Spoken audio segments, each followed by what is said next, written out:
Hi friends, नमस्ते, राधे राधे, प्रणाम। कैसे हैं आप सब? उम्मीद करते हैं आप सब बहुत अच्छे हैं और हम भी ठीक हैं। और मेरे यहाँ भागवत बैठी है और भागवत हो रहा है। मैं भागवत सुनने नहीं जा रही हूँ। पता कल मैं नोएडा गई थी। क्यों? क्योंकि ड्यूटी करने के लिए, सिलाई करने के लिए। मेरे बच्चे पढ़ाई कर रहे थे और हस्बैंड की तो आप लोग देखते हो, अक्सर हम वीडियो बनाते हैं तो यही बोलते हैं आज मेरे हस्बैंड की ड्यूटी लग गई है। पर उनकी ड्यूटी कभी सक्सेस ही नहीं होती है, वो छूट जाती है। और इस वक्त बहुत परेशान थी और बच्चों के स्कूल में एडमिशन भी करवाया था तो फीस भी जमा करना था। और मैंने दुकान में सिलाई करती थी तो इतना नहीं कर पाती थी जो कि मैं बच्चों को देखभाल कर पाऊँ। और ये बना तो रही हूँ, पर इन्हें ये देखेंगे वीडियो तो ये बहुत गुस्सा होंगे कि तूने ऐसा वीडियो क्यों बनाया। क्योंकि सपोर्ट नहीं करते ना मेरे घर वाले, वीडियो बनाने से इनकार करते हैं। तो मैंने सोचा था कि नोएडा जाऊंगी और वहाँ पे सिलाई सेंटर बहुत से हैं, फैक्ट्रियाँ हैं सिलाई वाली, जिसमें वहाँ पे अच्छे से सैलरी मिल जाती है जिससे मैं अपने बच्चों को पढ़ा पाऊँ। क्योंकि हमने तो अपने पीछे ज़िंदगी में बहुत से कष्ट उठाए, लेकिन वही कष्ट अपने बच्चों को नहीं देना चाहते थे। घर पे करते थे, वो काम करते थे तो हम सिलाई करते थे तो हम अपने बच्चों को पढ़ाने के हौसला बना रखते थे कि हमारे बच्चे हमारे जैसे नहीं बने, वो पढ़ के लिख के बहुत अच्छे इंसान बने। इसलिए मैं बहुत दिन बाद अपने आप को हिम्मत बांध के जा रही थी नोएडा कि मैं सिलाई करूँगी और जो पैसे कर पाऊँगी उससे बच्चों की पढ़ाई करा पाऊँगी, जिससे मेरे बच्चे आगे चल के हमारे जैसे कष्ट ना उठा सकें। जैसे हम दूसरों के घर में काम करें वो ना कर पाए, वो एक अच्छी लाइफ जिए। इसलिए एक को स्कूल में भर्ती कर दिया था, हॉस्टल है सॉरी में ऐसे अभी खुला है तो हमने कहा वहाँ पे मेरी एक अपनी ही है, खाना वाना बनाती हैं तो वो बहुत ख्याल रखती थी मेरे बाबू को। तो मैंने कहा मेरे बाबू का ख्याल रखना और हम भी ड्यूटी करने लगेंगे तो हम भी आपका ख्याल रखेंगे अपने जैसे। तो बेचारी ने बोला ठीक है भाभी आप जाओ, मैं बाबू का ख्याल रखूँगी। और एक मेरी मासी सास है, वो बहुत प्यार करती है मेरे छोटे वाले बाबू को, तो एक को उनके पास छोड़ दिया था। क्योंकि इनके पापा का तो ड्यूटी लग ही नहीं रहा है, वो तो इधर उधर भटक रहे हैं, घूम रहे हैं, समझ ही नहीं रहे कि हाँ बच्चों में पैसे लगते हैं पढ़ाने में। और मैं क्या करूँ, गांव में क्या काम होता है? गांव में कुछ काम है? सिलाई करती हूँ, गांव में कितनी सिलाइयाँ होती है, थोड़ी बहुत, ज़्यादा नहीं हो पाता। महीने में 2000-3000 रुपये उठा लेते हैं। तो 2000-3000 से क्या होता है? खाना खर्चा, बच्चों के कपड़े लत्ते, उनकी ख्वाहिश, मम्मी मुझे आज ये खाना है, मम्मी मुझे आज वो खाना है। हमने तो अपने मम्मी पापा की लाइफ में हर चीज़ नहीं खा पाए थे, लेकिन अपने बच्चों के लिए तो कुछ सोच सकते हैं। बच्चे एक भगवान के रूप होते हैं जिससे उनकी कष्ट नहीं देखी जाती। अगर वो बोल दिए तो हमें करना पड़ता है। अगर हमारे बस में है तो, हमारे माँ बाप के बस में नहीं था, वो नहीं कर पाए, पर हम तो अपने आप को हिम्मत बांधते हैं कि हाँ हम कर लेंगे अपने बच्चों के लिए ये सब। तो मैं सारी स्थितियाँ देख चुकी थी और आज 1 साल से वीडियो बना रही हूँ। एक बार मेरी शानू के नाम से हर आईडी बनी है, फेसबुक पे हो, यूट्यूब पे हो, इंस्टाग्राम पे हो, लेकिन किसी पर अच्छी फॉलोवर्स नहीं है। पर मेरा मन ही नहीं मानता, बिजी रहती हूँ तो नहीं बनाती हूँ, अगर नहीं बिजी हूँ तो बनाती हूँ। क्योंकि कहीं ना कहीं ऐसा लगता है कि हाँ व्लॉग बनाने से, वीडियो बनाने से कहीं मुझे फ़ायदा मिलेगा, इसलिए बनाती हूँ।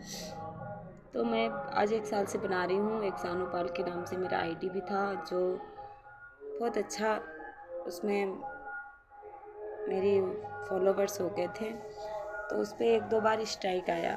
मैं फ़ोन के बारे में ज़्यादा नहीं जानती हूँ, कैसे स्ट्राइक आता है, कैसे उसको अब बोला जाता है जो हट जाए। अगर हट भी गया तो मतलब क्या करें।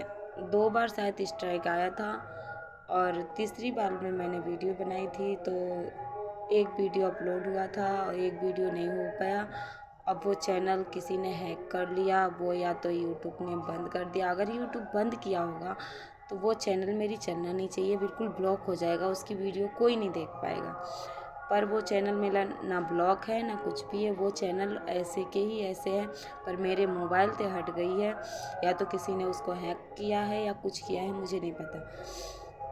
तो मैंने मेहनत किया है, अगर भगवान चाहेगा तो फल ज़रूर मिलेगा, नहीं चाहेगा तो नहीं मिलेगा। तो उससे कोई फ़र्क नहीं पड़ता, हो गया, किसी ने हैक कर लिया होगा।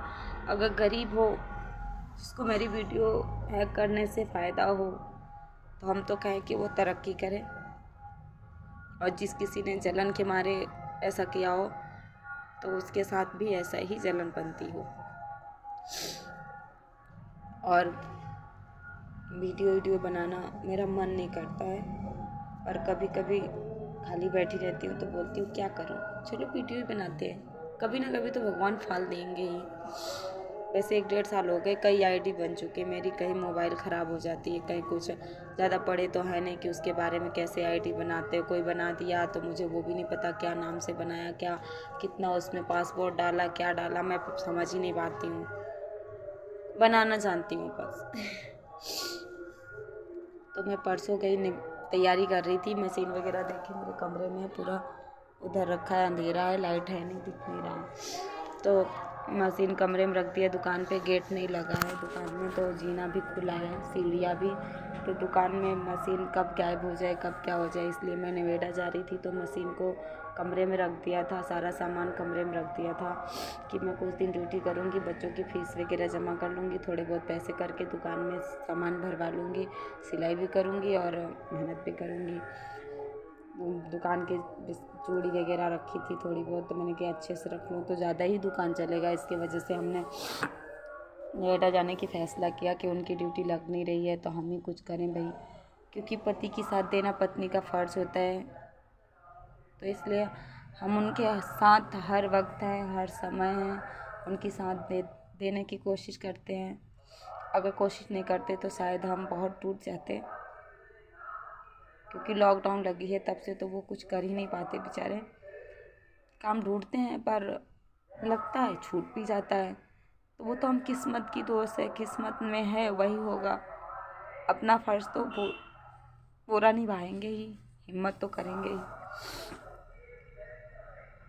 इसलिए क्योंकि वो इसलिए नहीं काम कर पाते, हम आपको ये भी बता दें, कभी किसी कंपनी इंडोवेंट कंपनी में वो ड्यूटी करते थे, तो वहाँ पे इंडोवेंट कंपनी में पिलाइया की काम होती हैं, जिनमें एल्युमिनियम की पिलाई लोड बाई लोड होते थे, लोड भी होते थे, उतारे भी जाते थे, तो वो काम करते थे। तो इनके ऊपर वो पूरी 5 टन वज़न गिर गया था, जिससे इनकी जान की खतरा भी था, और जैसे तैसे ये बच पाए, लेकिन सीना वगैरह और हाथ टूटे हुए हैं, तो ज़्यादा वो भारी काम नहीं कर पाते।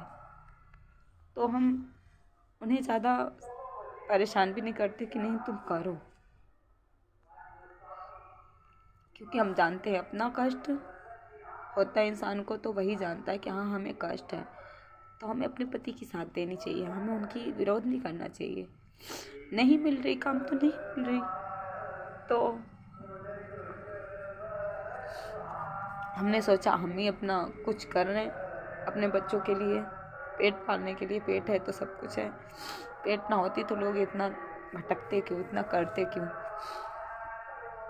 तो मैं परसों नोएडा गई थी, तैयारी कर रही थी, तो मम्मी मेरी देख रही थी, उनकी बीपी हाई हो गई, उन्होंने टेंशन कर लिया मेरी सास ने। तो मैंने उनको बहुत समझाया कि मम्मी अगर मैं नहीं जाऊंगी तो मैं बच्चों को कैसे पढ़ाऊंगी, मेरे जैसे मेरे बच्चे हो जाएंगे, और मैं अपने बच्चों को कष्ट में थोड़ी छोड़ के जा रही हूँ। वहाँ मेरी नंद रिश्तेदारी के हैं, वो काम करती है, हमने कि वो अब अर्पित की ख्याल रखेंगे, उनके हस्बैंड नहीं है, हम भी उन्हें अपने जैसे ख्याल रखेंगे। अगर कहीं 2 पैसे हम कर पाएंगे तो शायद उसमें से कुछ ना कुछ तो उन्हें हम कोशिश करेंगे कि उन्हें भी खुश रखें, जैसे वो मेरे बच्चे की ख्याल रखेंगी। मासी हैं, वो भी रिश्तेदार हैं, वो भी मुझे बहुत प्यार करती हैं, और मेरे बच्चों को भी।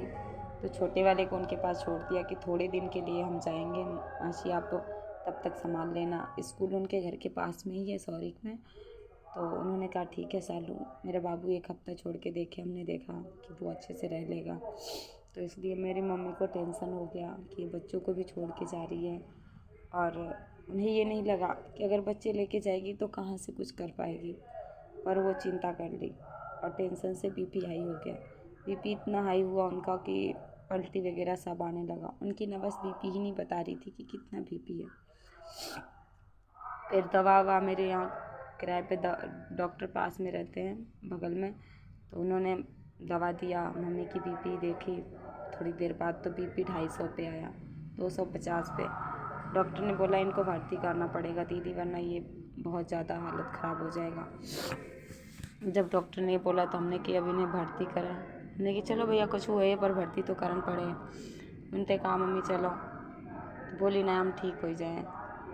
तो उन्होंने कहा ठीक हो जाए, तो हमारे अंदर तसल्ली जाए लोगों की, हम तैयारी कर रहे थे ताकि हमारे इन्हें टेंशन कर लो तो बीपी हाई हुई इनकी, तो ठीक हो जाए जे। फिर वो दवाई वाई खाएं, चाय आए पिलाए, उन्हें बनाए के खाना ना खवाए।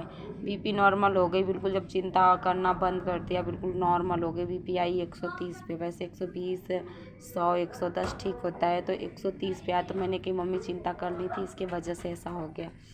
तो मम्मी ने फिर अब ठीक हो गए, तो हमने उनसे पूछा भी मम्मी अगर आपकी तबीयत ज़्यादा ख़राब है तो मैं थोड़े दिन रह लूँ, और नहीं ख़राब है अब ठीक हो तो हम चले जाएं।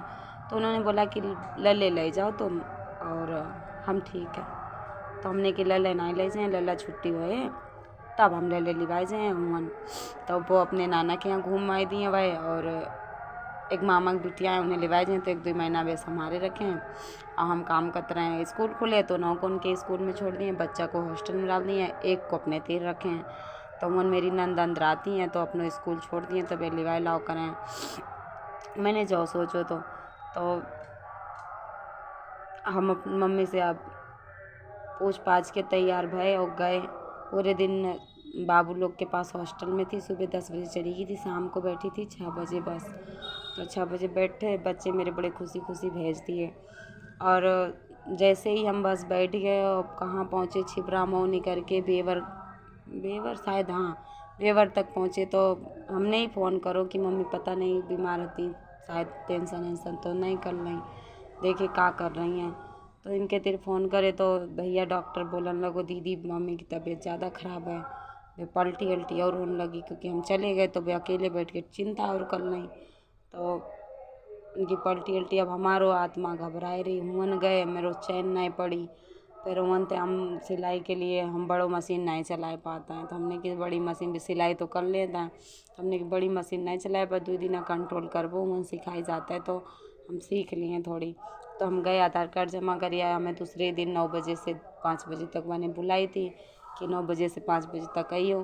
तो हमने कि ठीक है। घरे पहुँचे, डॉक्टर फिर से फ़ोन करे दीदी या तो काऊ को बुलवाए दो या तो खुद चली आवो। तो हमने कि काहे, तो बोली मम्मी की तबीयत ज़्यादा ख़राब है। तो मैं अपनी किस्मत की रो रही, मेरी किस्मत कितनी ख़राब है, कुछ नहीं कर पाती। फिर मुझे कुछ सूझा ही नहीं कि मैं क्या करूं क्या करूं क्या करूं। बड़ी मुश्किल में तो किराए वगैरह करके इसको गई थी। 1000 बच्चे के स्कूल में जमा करती थी दुकान में काम करके, और थोड़ी बहुत कपड़ा था। हमने कि मम्मी खर्चा चले, मम्मी थोड़ी बहुत अपने परेशान है, दवाई ववाई करा लिए तो कपड़ा, तो हमने कि मम्मी उठ जाए तो तुम्हारे तेरे पैसा हो जाए, तुम अपना कुछ खर्चा चलाती रही हो और का। फिर हम अपने तेरे 1000 रुपया लेके गए थे। 502 रुपया लगा था किराया हियनते सौरिक से दिल्ली तक के। तो हम 502 रुपया लगा। हमने 62 पे उतर गए, नवेड़ा 62 उतरे। उनते अपने देवर को फ़ोन करे, वे आए अपने ऑटो लेके, वे हमें छोड़ी आए नंद के तीर। उन गए काम हम ढूंढे, मशीन 2 दिन हम मशीन चलाई, वो सीख जाते। बात करी थी कंट्रोल कर वो, उसके बाद फैक्ट्री में बात करो तो लग जाते हम।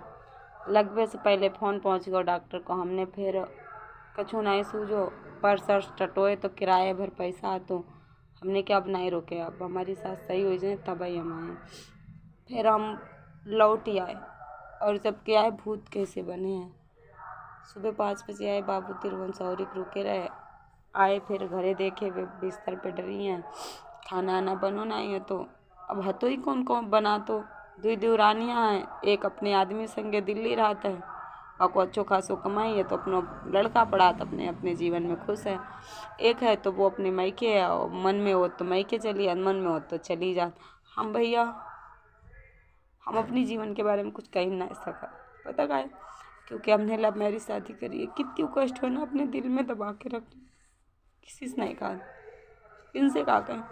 ये फ़ोन है मेरे पास, जब टाइम मिला तो देवी देवता समझ के फ़ोन के सामने हम जो कुछ कह पाते तो कह लेते हैं।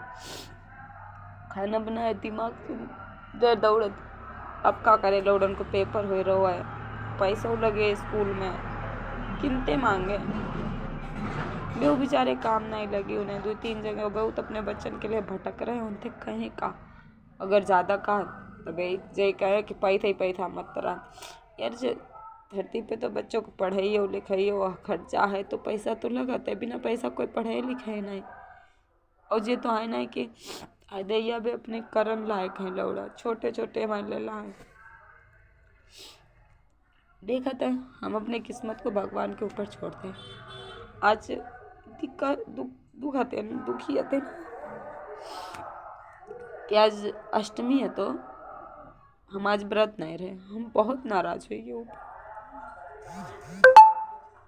और ना रहे अरत बरत। कितनी पूजा पाठ करो लेकिन कुछ फर्क नहीं पड़ रहा। हम तो हाथ पाए से मेहनत करो वही मिले, भगवान के भरोसा ना करो। हमें तो लगे भगवान के नाम नहीं रहेगी ये, अगर हो तो इतनी कष्ट नहीं सहन पड़ता। अब नमस्ते, राधे राधे, प्रणाम गाइस। और हम अपना ब्लॉग इतने पे ही एंड करते हैं क्योंकि काफ़ी टाइम हो गया, ज़्यादा लंबा नहीं बना सकते क्योंकि ज़्यादा लंबा भी ब्लॉग बनाते हैं तो कोई देखेगा भी नहीं। इसलिए नमस्ते, राधे राधे, प्रणाम और बाय। खुश रहे, मस्त रहे, स्वस्थ रहे और हमारी वीडियो को भी लाइक करें।